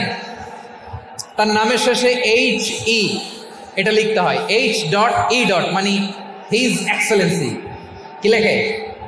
হিজ এক্সেলেন্টি অথবা ইউর হাইনেস, ইউর ম্যাজেস্টি। দেখেন, বিশ্বনবী সাল্লাল্লাহু আলাইহি ওয়াসাল্লাম সব নবীদেরও নবী। তিনি একজন মুশরিক খ্রিস্টান সম্রাট রোমান সম্রাটের কাছে চিঠি লিখতে যেয়ে লিখতেছে, ইলা হিরাকলা আযীমির রোম। হিরাক্লিয়াসের কাছে আমার চিঠি, যিনি রোমের আযীম, হিজ হাইনেস, মানে রোমের অনেক সম্মানিত এক বাহাদুর। আওয়াজ করে বলেন সুবহানাল্লাহ। তার মানে যাকে যে সম্মান দেয়ার এটা বিশ্বনবী দিতেন। এমনকি যেই ইহুদিরা ভালো ছিল, এই ইহুদিদেরও প্রশংসা করেছেন বিশ্বনবী মুহাম্মদুর রাসূলুল্লাহ সাল্লাল্লাহু আলাইহি ওয়াসাল্লাম। এক ইহুদির প্রশংসা করেছেন বিশ্বনবী। ইহুদির কার? আমি তো আমার ভাইয়ের প্রশংসা করি না, আমি তো এক আলেম আরেক আলেমরে স্পেস দেই না। আমি তো এক দায়ী আরেক দায়ীর সাথে বসতে চাই না। আমার নবী ইহুদির প্রশংসা করে। কার প্রশংসা? ওই ইহুদির নাম ছিল মুখাইরিক। সিরাত গ্রন্থ ঘাটলে পাবেন।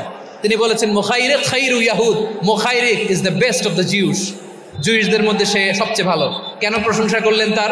এর কারণ মদিনা চার্টারে কথা ছিল সব ধর্মের মুসলিম, মুশরিক, ইহুদিরা মিলে মদিনাকে রক্ষা করবে। কিন্তু তৃতীয় হিজরিতে যখন উহুদের যুদ্ধ শুরু হলো, সবার কথা ছিল যেই আক্রমণ করে আমরা মদিনাকে বাঁচাবো। কোন শহরকে বাঁচাবো? মদিনাকে। কিন্তু কুরাইশরা যখন অ্যাটাক করলো, ইহুদিরা আর আসে না, ইহুদিরা আর বেরোয় না। বিষ্ণু বললেন, ওহে ইহুদিরা, তোমরা না চুক্তি করলে আমার সাথে যে মদিনা বাঁচাতে সবাই ঝাঁপিয়ে পড়বো, আসো। একটা ইহুদিও বেরোয় না, কেউ আসে না সেদিন, একজন ছাড়া। তার নাম মুখাইরেক। তার নাম কি? মুখাইরেক বাহাদুরের মতো ঘোড়সাওয়ার হয়ে বেরিয়ে গেলেন এবং বললেন, গোটা ইহুদি সাম্রাজ্যের একজনও যদি না আসে, আমি মুখাইরেককে কেউ ঘরে আটকে রাখতে পারবে না। বেরিয়ে আসলেন, এসে বললেন, আমি মুহাম্মদের পক্ষে যুদ্ধ করব। আমি মারা গেলে আমার সম্পদ আমার উত্তরাধিকারীরা পাবে না, আমার সম্পদ তোমরা মুহাম্মদকে দিয়ে দিবা। সুবহানাল্লাহ বলেন। উহুদের ময়দানে 70 জন মুসলমান শহীদ হলো। এই ইহুদি, সেও মুসলমানের পক্ষে যুদ্ধ করে নিহত হলো। সুবহানাল্লাহ বলেন। মুসলিমদের লাশ যখন নিয়ে আসা হলো, এই মুখাইরিকের লাশও নিয়ে আসা হলো। মুসলিমদের লাশের পাশে মুখাইরিকের লাশ দেখে বিশ্বনবী মুখাইরিকের প্রতি অনেক খুশি হলেন। আর বিশ্বনবী খুশি হয়ে বললেন, মুখাইরিক খায়রু ইয়াহুদ। মুখাইরিক, যদিও তুমি ইহুদি, তারপরে তুমি সব ইহুদিদের মধ্যে সেরা ইহুদি। পড়েন সুবহানাল্লাহ। আমার নবী ইহুদিকেও সম্মান দিতে কার্পণ্য করে নাই। আওয়াজ করে বলেন আল্লাহু আকবার। প্রিয় ভাইরা, এবার সর্বশেষ আওয়াজ করে বলেন, ইসলাম কি ন্যারো মাইন্ডেড নাকি ব্রড মাইন্ডেড? সবাই বলেন, ন্যারো মাইন্ডেড না ব্রড মাইন্ডেড? এজন্য অমুসলিম হইলেই তারা আমাদের শত্রু নয়। শত্রু কারা? এই লালমনিরহাটের ভাইয়েরা শোনেন, শত্রু কারা? যে সমস্ত অমুসলিম আমাদেরকে নিশ্চিহ্ন করে দিতে চায়, যে সমস্ত অমুসলিম আমাদের ভূখণ্ড থেকে আমাদেরকে তাড়িয়ে দিতে চায়, যে সমস্ত অমুসলিম আমার ধর্ম নিয়ে তুচ্ছ-তাচ্ছিল্য করে চিল্লায় বলেন ঠিক কিনা, তারা আমাদের শত্রু। সাধারণ অমুসলিমরা আমার শত্রু নয়। এই যে হিন্দুরা থাকে, এরা আমার ভাই, বৌদ্ধরা আমার ভাই, খ্রিস্টানরা আমার ভাই, ইহুদিরা আমার ভাই। তারা দিনই ভাই নয়, তারা মায়ের পেটের ভাই নয়, তারা মানবিক দিক থেকে ভাই। ও মানুষ, আমিও মানুষ। ইসলাম মানুষকে সম্মান করে, চিল্লায় বলো ঠিক কিনা। যারা আমাদের অস্তিত্বকে নিশ্চিহ্ন করতে চায়, যারা আমাদের ভূখণ্ডকে দখল করতে চায়, যারা আমাদেরকে নিয়ে মকারি করে, ফান করে, টিটকারি করে, আমার ধর্ম নিয়ে খেলা করে, তাচ্ছিল্য করে, ওদের বিরুদ্ধে আমাদের জিহাদ। সাধারণ মুসলিম আমাদের শত্রু নয়। আপনি জানেন নিউ ইয়র্কে, আমি তো নিউ ইয়র্কে ছিলাম অনেকদিন, ওখানে ফিলিস্তিনিদের পক্ষে যখন আমরা মিছিল করেছি, অনেক ইহুদি আমাদের সাথে মিছিলে দাঁড়িয়েছে। কারণ ওরাও জানে এই ভূখণ্ড ফিলিস্তিনিদের ভূখণ্ড। আওয়াজ করে বলো লালমনিরহাট ঠিক কিনা। ইসরায়েলের রাজধানী খোদ তেল আবিবে অনেক ইহুদিরা বেঞ্জামিন নেতানিয়াহু তার বিরুদ্ধে মিছিল করেছে। তো তারা কি আমাদের শত্রু? না। অনেক খ্রিস্টান আমাদের সাথে আমাদের স্বার্থ রক্ষায় আমাদের পাশে দাঁড়িয়েছে। খেয়াল রাখবেন, হিন্দু আর হিন্দুত্ববাদ এক নয়, ইহুদি ধর্ম আর জায়নিজম এক নয়। জায়নিজমের বিরুদ্ধে আমাদের সংগ্রাম, আমাদের জেহাদ, চিল্লায় বলেন ঠিক কিনা। এই যে ফিলিস্তিনের ভাইরা, তারা তাদের স্বাধীনতা সংগ্রামের জন্য লড়াই করছে, করে যাচ্ছে, আমরা এটাকে সমর্থন জানাই, চিল্লায় বলো ঠিক কিনা। কাশ্মীরের ভাইরা স্বাধীনতার জন্য সংগ্রাম করছে, আমরা সেই সংগ্রামকে সমর্থন জানাই, আওয়াজ করে বলো ঠিক কিনা।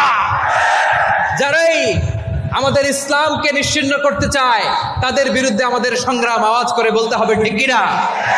ওই সমস্ত দুর্বৃত্তদের সাথে আমাদের কোনো সম্পর্ক নাই। আমরা যদি ঐক্যবদ্ধ থাকতে পারি, ওই দুর্বৃত্তরা চান্স পাবে না। আমরা ঐক্যবদ্ধ থাকতে রাজি আছি। লালমনিরহাটের ভাইয়েরা, আমরা ঐক্যবদ্ধ থাকলে ওই দুর্বৃত্তদের কালো হাত ভেঙে দিতে আমাদের সময় লাগবে না। তাদের কালো হাত ভেঙে দিতে রাজি আছে মুসলমান? কারা কারা রাজি? দু হাত তুলে দেখাও।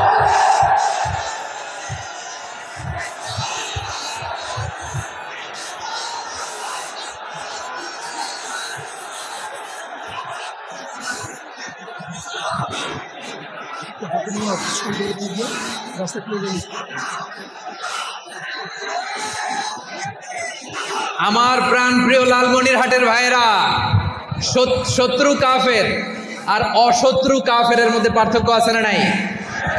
আবু তালেব মুশরিক, আবু জাহেল মুশরিক, কিন্তু দুই মুশরিকে পার্থক্য আছে না নাই? আবু তালেব নবীর চাচা মুশরিক, মারা গিয়েছে মুশরিক অবস্থায়, কিন্তু আজীবন আমার নবীকে আগলে রেখেছে, আমার নবীকে সাপোর্ট করেছে, ভালোবেসেছে। আবু জাহেল মুশরিক, মারা গিয়েছে মুশরিক হিসেবে, আজীবন আমার নবীর বিরুদ্ধাচরণ করেছে। আবু জাহেলের শক্তি, সামর্থ্য, স্ট্র্যাটেজি, প্ল্যান সব আমার নবীর বিরুদ্ধে ছিল। এই আবু জাহেলের কারণে একটা দিন শান্তিতে আমার নবী মক্কায় ঘুমাতে পারে নাই। চিল্লায় বলেন ঠিক কিনা? এজন্য রব্বুল আলামিন বলেন, লা ইয়ানহাকুমুল্লাহু আনিল্লাযীনা লাম ইউকাতিলুকুম ফিদ-দীন ওয়া লাম ইখরিজুকুম মিন দিয়ারিকুম আন তাবাররুহুম ওয়া তুকসিতু ইলাইহিম ইন্নাল্লাহা ইউহিব্বুল মুকসিতিন।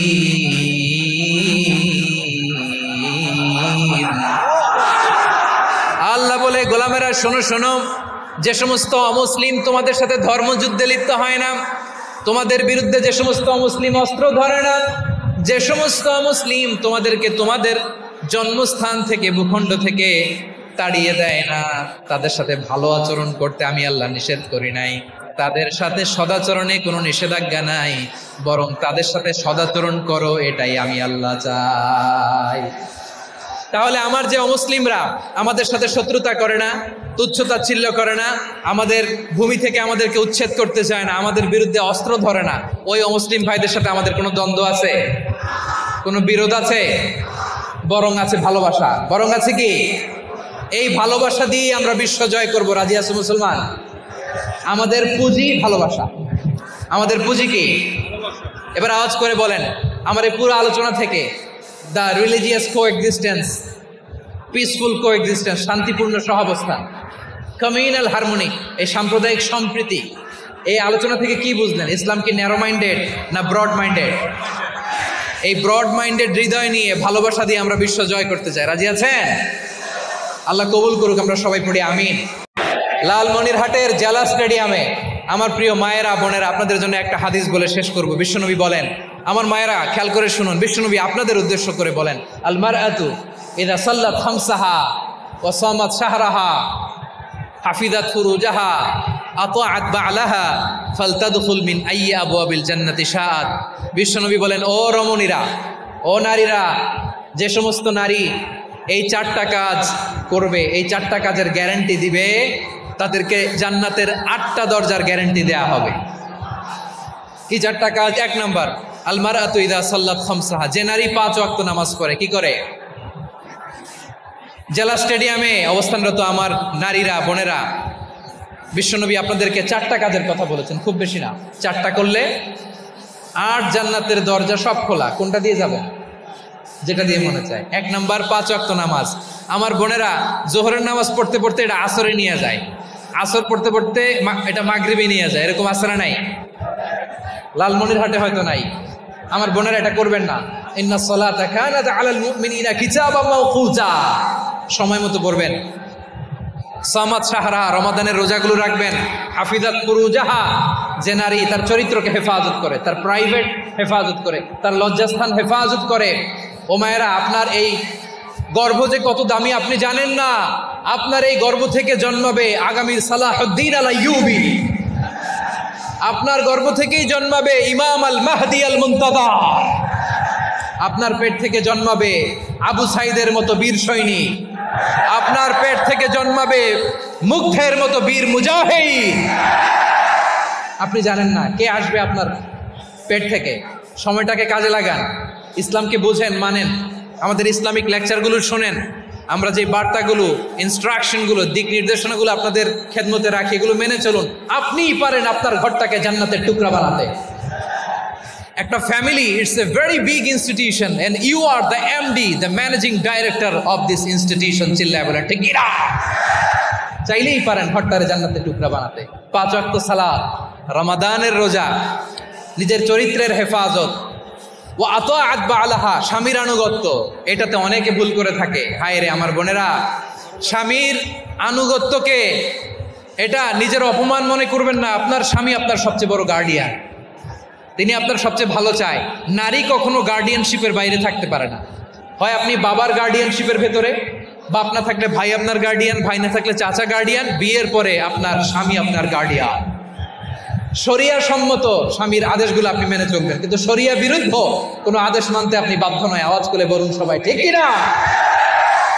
এই 4টা কাজ যদি কোনো নারী করে, বিষ্ণুই বলেন জান্নাতের 8টা দরজা খোলা, তোমার যেটা দিয়ে মনে চায় সেটা দিয়ে জান্নাতে তুমি এন্ট্রি নিতে পারবা।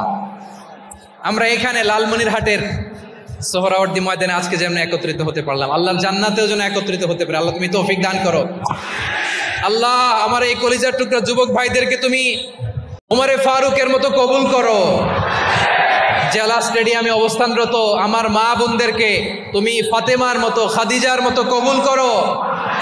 আমাদের কলিজার টুকরা সন্তানদেরকে তুমি সালাউদ্দিন আল আইয়ুবীর মতো কবুল করো। এই যে ইসলামিক সোসাইটি লালমনিরহাটকে আল্লাহ তুমি কবুল করো। আল্লাহ যে কথাগুলো বললাম এগুলো প্রথমে আমাকে, আমার সব ভাইদেরকে আমল করার তৌফিক দান করো। রব্বানা ظلمنا أنفسنا وإن لم تغفر لنا وترحمنا لنكونن من الخاسرين ربنا آتنا في الدنيا حسنة وفي الآخرة حسنة وقنا عذاب النار রব্বুল আলামিন আরশের মালিক, লক্ষ লক্ষ তাওহীদি জনতা দুনিয়ার কোনো কিছুর আশায় নয়, দুনিয়ার কোনো কিছুর জন্য নয়, তোমার কোরআনের প্রেমে, ইসলামের প্রেমে হাজির হয়েছে। আল্লাহ আমার ভাইদেরকে কবুল আর মঞ্জুর করে দাও। ইসলামের জন্য এই গণজোয়ার, এই উচ্ছ্বাস, এই এনার্জি শক্তিগুলোকে আগামীর ইসলামের জন্য কবুল আর মঞ্জুর করে নাও।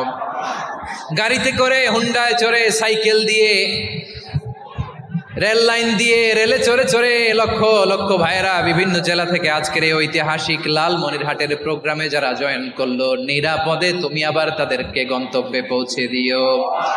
রব্বানা তাকাব্বাল মিন্না ইন্নাকা আনতাস সামিউল আলিম ওয়া তুব আলাইনা ইয়া মাওলানা ইন্নাকা আনতাত তাওয়াবুর রহিম। সুবহান রাব্বিকা রাব্বিল ইজ্জাতি আম্মা ইয়াসিফুন ওয়া সালামুন আলাল মুরসালিন والحمد لله رب العالمين واجعل آخر كلامنا عند الموت لا إله إلا الله محمد رسول الله